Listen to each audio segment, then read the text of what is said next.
嗨，大家好，我是初代龙东之王王者青柳克米。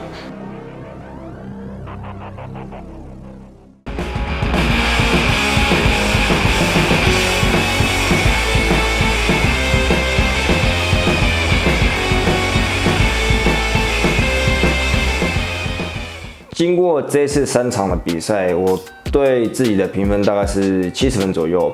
整体上的表现我觉得还算可以，但中间有几场比赛因为过于心急，那导致让自己陷入一个困境。我觉得青柳这个小子，他是一个蛮特别的人，就是他，我就这样举例好了，他就像一个带着武士刀的小孩，可是他一直不知道怎么样去使用手上这把刀。那我帮他训练跟平常教导他，就是怎么样有技巧的去用他手上的武器，然后让他在比赛或者说让他在自训练上可以拿到很好的优势，因为他是一个很有天分的小孩。每一个阶段我们都做的不同的训练，第一个阶段是调整他发力，第二个阶段做他的打击的准确度，第三实战的运用。Flash 教练专门帮他做实战模拟，他遇到的对手会有什么状况？主要是针对他的下肢、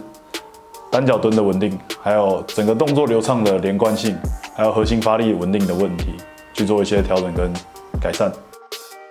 那经过改善之后，他有明显的用脚去带动他的上半身去发力，虽然说还没有到100%完美，但是已经接近大概6-7成有了。我对自己的期许的话，当然是希望能够去国外打比赛。那当然希望能够打到 UFC 啊、ONE FC 或是 Bellator 这些高水准、最高殿堂的比赛。那我希望能够总有一天能够，不管是一次也好，希望能够爬到这些擂台，然后去跟最高水准的选手能够比赛，然后去体验看看最高殿堂的比赛是什么样子。